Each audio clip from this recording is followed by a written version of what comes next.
Alright, what is going on, you guys? This is Era Cuts for the Win. I haven't done a review or pretty much any kind of commentary in a minute. It's just been a little bit dry. I'm working on my backlog a little bit. Right now I'm playing, what the hell is it called? Rime? Yeah, I'm playing Rime. I just beat Hollow Knight. I just beat this game, which is Onimusha. This is a new remaster, but yeah, I've never played this game before, and I wanted to talk about it, kind of give a little review, because people have been asking me if this game is worth it. Now, before I get into my review, let me just tell you guys, I actually played this game for free. Technically, I mean, my husband's money could be my money and vice versa, but it was him that purchased the game, and I honestly wasn't even planning on playing Onimusha until he bought it. So I figured, why not? Because when I was playing Nioh, I heard so much about Onimusha. I heard that this was Nioh's inspiration, that Nioh was pretty much a new, updated Onimusha, and there was so much inspiration there. So, given the chance to play Onimusha, I figured, why not? Let me see what the fuss is about. Let me see if I can see that inspiration. And let me tell you, playing as much Nioh as I did, I immediately saw some inspiration in Onimusha, and that was really cool. From the enemies to just like obviously the atmosphere, the locations, the secret doors that would flip around. I was like, that's so Nioh. Of course, you have the souls and kind of orb stuff going on, and that, I mean, using that as currency to level up weapons and all of that. That's there. Doing it at the save points, and those save points looking the way they did, it looked like the same save point for Nioh. And so yeah, I really saw some inspiration here, and I could see why people were saying Nioh reminds them of Onimusha. So that alone was really cool. The game is really short. It's like 4 hours. I think it took me 4 hours to beat it, and that's without really knowing where to go. I ain't gonna lie. And I'm not even gonna try and lie. I did look up a couple puzzles, all right? I was streaming, and there was this one puzzle that was just really difficult. You have to have good memory and just figure out like how to move stuff in a limited time. But yeah, I that's the one thing I did look up. Some of the puzzles, you know, they're very old school. And then even like the animations and the camera. We will talk about that camera. It's got that old school kind of Resident Evil type of camera. It is Capcom, so you know, that's gonna be there. It's like you run across to the left side, camera changes and it's a fixed camera, and then you run back to the right, it goes back to the other camera. And sometimes that could mess me up a little bit as I was playing, especially with the bosses later in the game. I would get hit, or just I would try and hit the wrong direction because I think I'm hitting to the left, but then the camera would switch and I'd end up hitting to the right or running the opposite direction, so it kind of throw me off. I went through this with DMC1 as well, just because, you know, that kind of outdated camera. And depending on you and what you like or don't like, this could bother you. For me, it wasn't really a big deal till the end with I want to say like the third to the last boss, because there's kind of a mini boss mixed in there, but a main boss, it really kind of affected me. So that's really when it got annoying. But up until then, I just sort of treated this game as like, this is an old game. This is how it was. And it just looks a little bit better. I've never played it before, so I am kind of getting that authentic feel of the game. So I didn't really complain about the camera too much.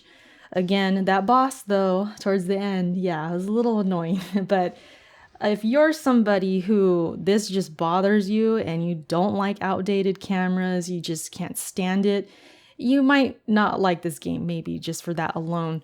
But that was really probably the only outdated, you know, quote unquote outdated complaint I had, and it came at the end. When it came to the actual combat, it was surprisingly responsive. I thought this game was going to feel clunky a little bit, or whenever I went to block, I sort of just expected it not to be in time. You know how you block last minute? Sometimes you're about to get hit and you go for that block. It actually responded really well.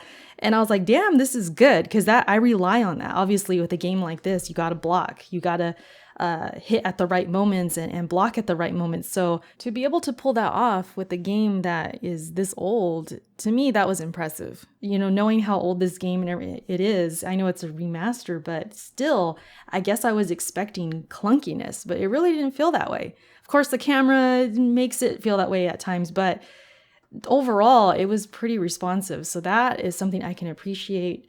The story, it's cool. It's like, again, like an old school kind of story. You got to save the princess. Like, this girl gets captured. There's even like a little boy who gets captured and you're just on this mission to save them. But then there's also a female character that you get to play as well. And she helps you. You guys kind of work together. You end up at the same spot later on and you're just trying to save these people. So yeah, it's kind of, that generic, you got to save somebody.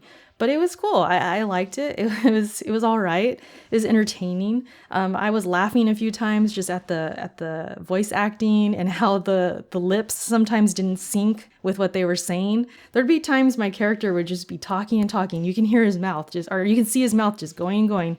And he would only say like a few words. So I would just be laughing because it was like funny in that way of like, this is so old. This is so old school, but it was charming at the same time, if that makes sense. So yeah, that is, something you can see that's a little outdated or whatever, but I thought it was cool, like in this nostalgic way. I bet if I had played this game back in the day, I would appreciate it still. Like, man, this is still the same game, but it just looks a little better and probably plays a little bit better. I could appreciate something like this. If I played this game back in the day, I would have loved this game. This would have been a total Erica game right here. And I kind of wish I did, because once I played Nioh, I probably would have had this even bigger appreciation for it. And I loved Nioh. So imagine how much more I would love it. So yeah, overall, if you're wondering, is this worth $20? I say yes. It's short, but there's also some replayability. You can go back and get trophies, which is what I did for another live stream. I actually went back and maxed my weapons. I maxed my, like the orbs, whatever, to open the doors. You have to do that. But there's other things you can do. You can collect things, and you can also farm, which was funny. I was like, wow, I'm actually farming in this how old game? Like, man, I'm farming right now. I'm trying to get all the orbs I can. So that was kind of funny. What else?